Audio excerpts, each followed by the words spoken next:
Good evening and welcome to Views with Joyce Waddell. I want to thank you for joining us this evening. We have a very interesting program for you.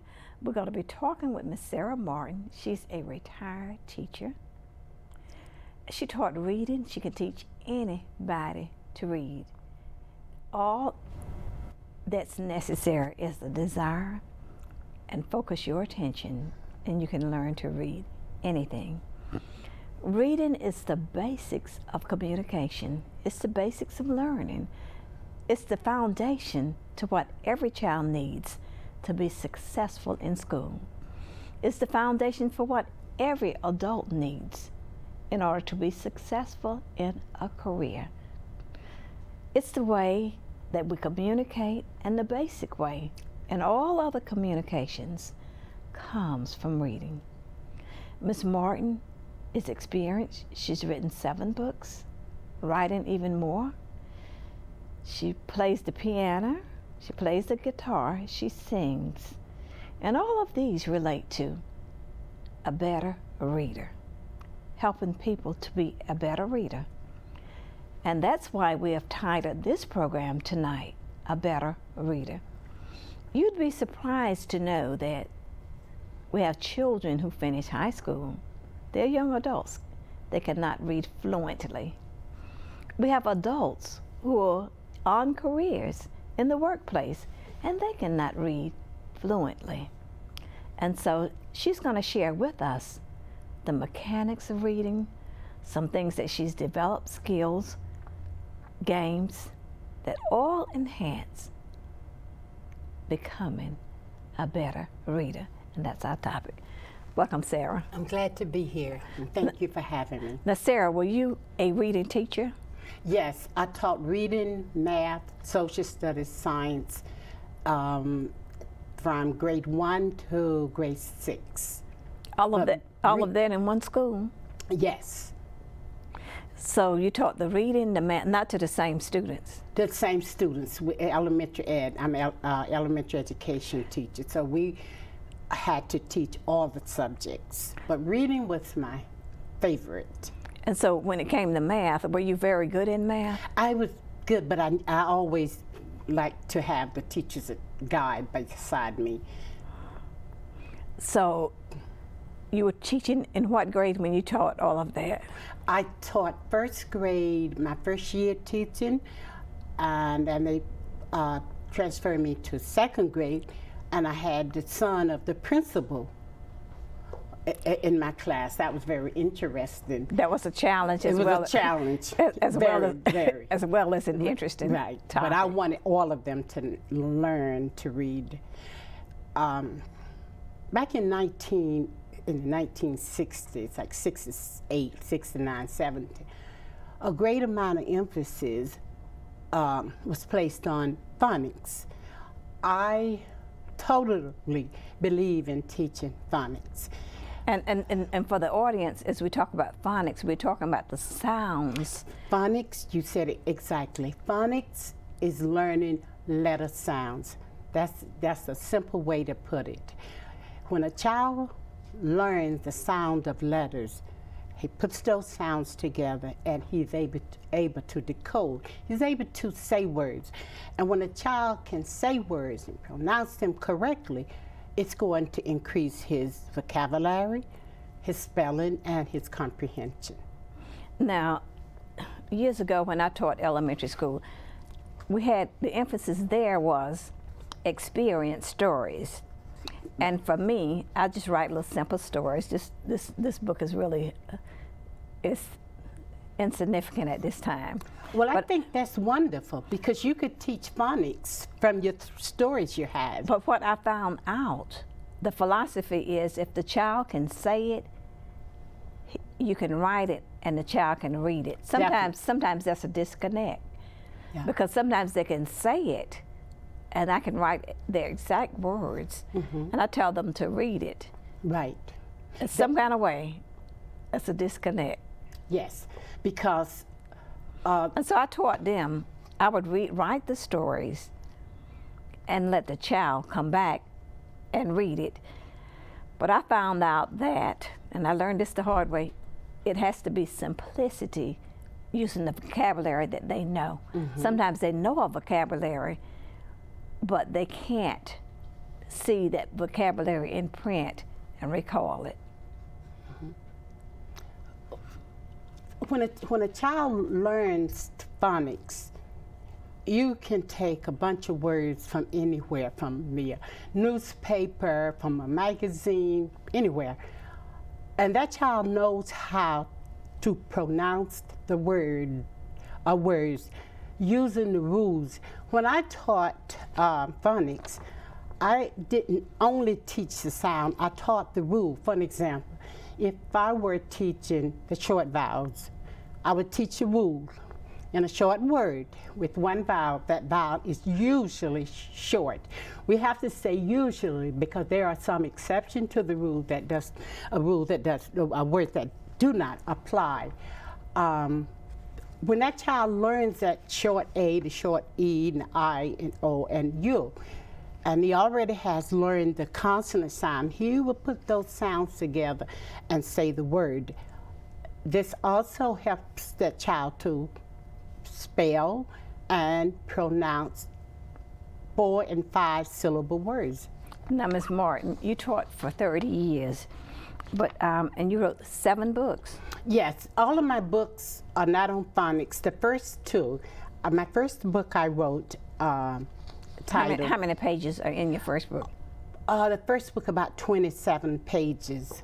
All of my books are from 1 to 29 pages. They are soft cover booklets, we can say.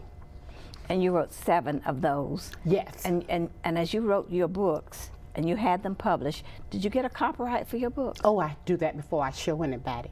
I self-published them, and every one of my, each book now is presently on Amazon.com. Do you want me to name the others I wrote? You can name them. The first book was Put a Tune in Your Reading. That was a very, very interesting book because I wrote a little song teaching the short and long vowels. Now, did you go on the road at any time marketing and go to talk to large audiences? That's what I am trying to do now. I just finished last January, February, March, somewhere in there, grammar book. So you, even though you're retired, you're still writing books? I write. I write every week something. And if I have an idea, just keep going round and round, I have to stop and put it on paper and write more. Now, do you start writing late at night and you get up at my best time late at night, 2 and 3 o'clock. You get up from your sleep and an idea comes in your head and you start writing. If I wake up and that idea is still there with force, I just write. Is that the Holy Spirit telling you to get up and write? I don't know. I get up and write sometimes, and sometimes I don't. And the sad thing about that is the idea may be there, and if you put it off or procrastinate, it may never come back. I find that to be true in writing books and songs. Not only do you write books, you write songs, you play and sing those songs, don't you? I do not play professionally. I've taken piano, voice, guitar, but for a number of years. About a year. You would not want to hear me play. It's terrible. But I can write. But you play for children, don't you? And they want to hear you play. Oh, children want to hear music. If you ever want to get a thought over to a child, sing it. Put some music, because everybody understands music. It's a universal language, not only for those English speakers, but for those who speak Spanish, French, Vietnamese, any language that they speak. So it's a universal language, even though you can play the music, and the words may be different. It may not be in their language, but they still will enjoy it. They enjoy it, and that will bring them to the point where, oh, I really want to learn what this is about. Now, when you were teaching, were you writing the books then? what happened? I'll tell you what motivated me to write the first book. I was teaching some children who did not read English fluently. And how am I going to get these children to read? Why didn't they read fluently? Were they of another ethnicity? They were from other countries, Puerto Rico and some of the others. So one day I was writing on the board, and I'm writing the rule for vowels in a short word with one vowel. That vowel is usually short. And I said, and I was teaching, I think we might have been on the short A. You were not in Charlotte. I was in New Jersey. That's when you had a lot of immigrants coming to New Jersey. From everywhere. In the 60s. Yes. Before we had that influx of immigrants here in the South. We didn't even hear that word then. They just came and they were in the schools, and so you had to teach them, and they had to be a part of the curriculum and a part of the culture, program, of the lesson plan. So that's when you wrote your first book. And I started singing this song. I'm going, we see the apple, and then I would have them, and I would show them the A, and we would add a consonant on each end. At that point, would you show them the apple? I would draw it. Well, they could see it. They could see it. Visualization is the brightest thing when teaching children. See. I want to So they could see the apple. Yeah, feel, see. And I drew the picture, and I said, now, this apple. And I said, pretend that you're going to say apple. But I'll stop you, like, before you can say the word. So they would go, and that's the short A sound. Of apple. Apple. So now and when they can see the apple, right, the sound is real. Right, yes. Now we know that that's a 2-syllable word, but the first syllable is the short A sound. And you know, it's short A because it comes after as a consonant. Yeah, it must be, in order for it to be a short A, there must be consonants. Audience, we're continuing to talk with Sarah Martin as we talk about reading, as we talk about the books that she's written. She's written 7 books. She continues to write and to share her writing with others and to share her experiences as a writer and how writing and teaching makes a difference and how there is a connect and how you can write and share your story. And there are many opportunities to share your story with others, your experiences, because they all relate to an interest for someone. And so our topic for tonight is a better reader. As she writes, she helps people to know that reading is fundamental and that reading is in everything that we do. Why is it that some people can do math, some students, and they can go through school and they can graduate and can't read? That's not true that they can't read fluently, but they can read some things. Well, we have to go back to the introduction to reading, and that is learning letter sounds. That's why they in 12th grade and can't read? Right, because some way the child got lost. I don't want to say it was the blame, I don't want to put the blame on the teacher or the parent. It doesn't matter. But that child can't read. When that child is taught the sound of letters, or the sounds of letters, you can leave a book with that child, and that child will read the book. And you mean, can that happen with a student who is in 12th grade?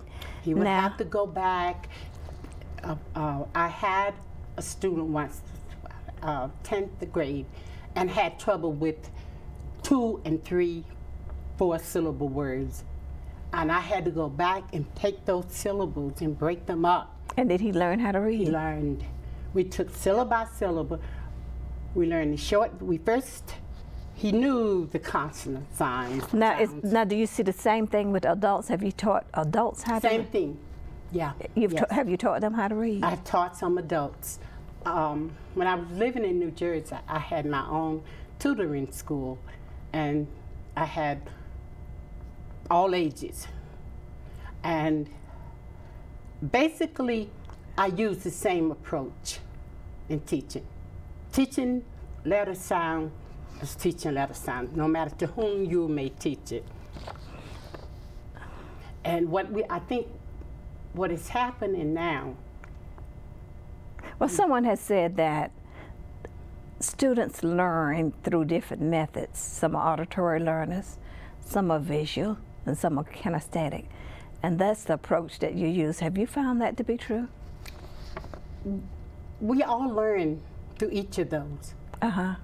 And some children learn faster, quicker, and better in one area than the other. Okay. Now what about, I'm concerned about the adults now, are those in 12th grade or in high school, and they say that they can't read.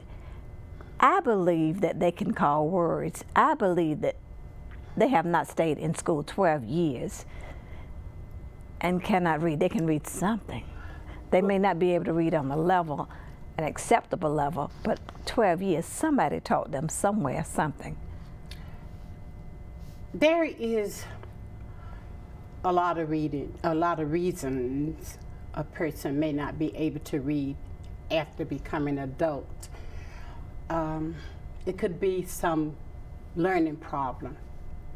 They can talk, though, can't they? They'll be able to speak, but not be able to transfer letters and words. They'll be able to write, want them to see. And is that two areas, modalities that will help them? They all come together. When a person has deficiencies in reading, he will have deficiencies in everything. Because my brother wrote in a book of mine, if you can't read, you can't succeed. And that covers so much. What I would love to see, those adults who can't read in a room where they are taught phonics, the long vowel, the short vowel, the consonant blends, the whole structure of phonics. And that child will read, and they will learn to read. Audience, we're going to pause for a moment as we talk with Sarah Martin. She's a retired teacher. She's written 7 books. She tells a story, a very interesting story about reading and how it's so important to all of us. As she tells the story, she shares experiences that are very powerful and interesting. But we're going to pause for a moment and take you to a group that was singing here in this studio.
Time for you to breathe on me. That one thing. One thing, where you going in life? Yes, this is a family, the church family and family, blood family. We have here the First Lady of the Just Anointed. Do you want me? I don't have to show the game. Yes, you can. We can start off with the game. Okay. Artists will continue to talk. No, we're not back yet. Yes, ma'am. Artists will continue to talk with Sarah Martin. She's going to share with me a game that she made and how this game is so important to reading and why she's been successful with it. After I have taught the long and short vowels, and they have been taught previously the consonant and the consonant blends, to make sure that every child has understood the short vowel and the long vowels. You are a good teacher, because nowadays it's hard to even have children. If you got 25 of them, they're not going to sit down long enough. You know, they're so inundated with visuals now, and they're accustomed to computers. It would be hard to get them to sit down long enough. You have to make it interesting. Sometimes I found myself being a child. I do, really silly things. Like, for an example, this is of the consonant. And I take the consonants here. You give each child one of these?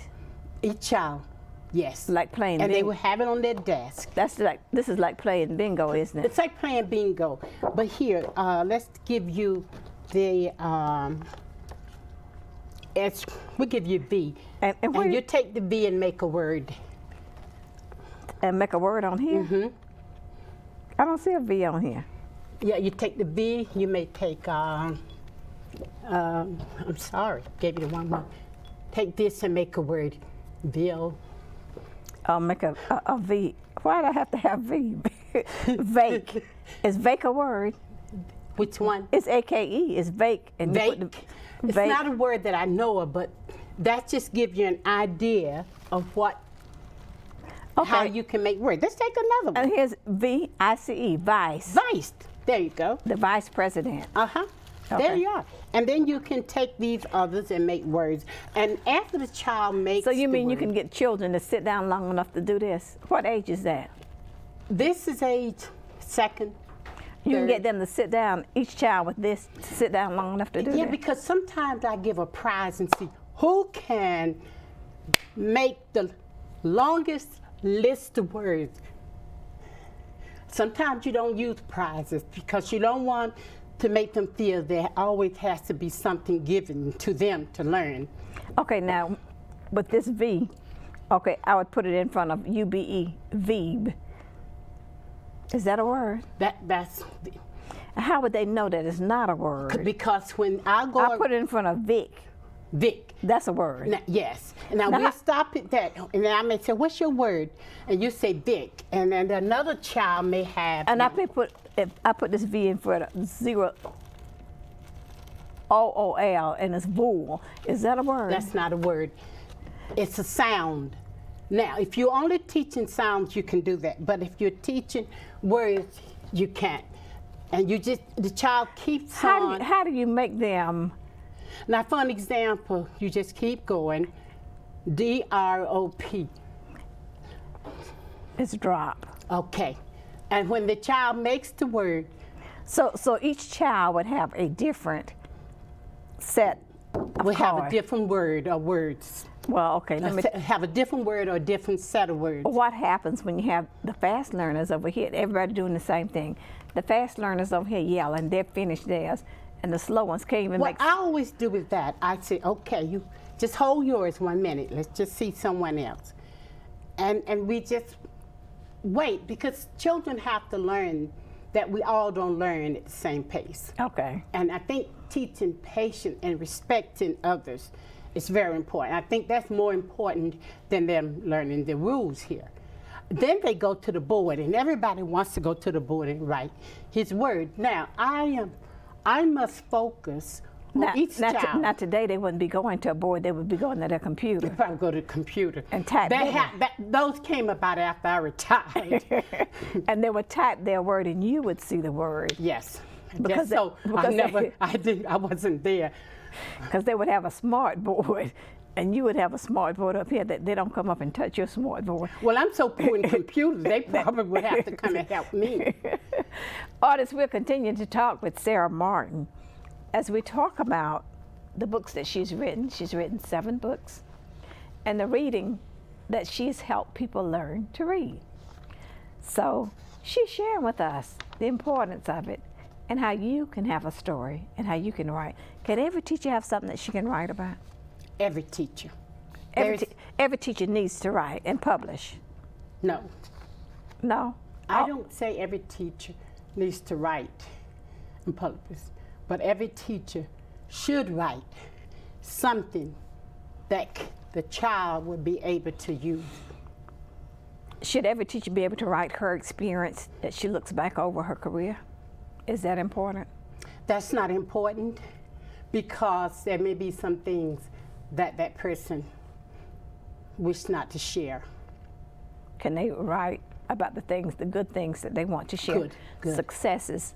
When you write something, it must be something that someone can learn to help themselves better. And benefit from. And benefit from it, right. Now, you taught 30 years in New Jersey. Yes. And you came down here, you had a tutor in school here. I had a short time, and I did volunteer work at some of the schools, and I used the same approach. 2006, I went to South Africa, and I taught same material. Did you teach it a whole year in South Africa? I did volunteer work for 8 weeks. In South Africa? Yes, near Johannesburg. And taught in the schools then? Yes, I went in the bush, way out. How'd you get in the bush way out? I lived with the family, and they would drive me to school every day. And you went way over there to teach? I have had so many dreams of going to Africa to teach. And when I finished writing the 2 books on phonics, I decided to go. Well, thank you, Sarah Martin, for being with us. We're going to have you come back again. Thank you. You have such interesting story to tell. Thank you. And teachers, I'm sure, and the viewing audience can benefit from the things that you shared. Audience, too, I want to thank you for being with us on Views with Joyce Waddell. Tune in again next week for another interesting story.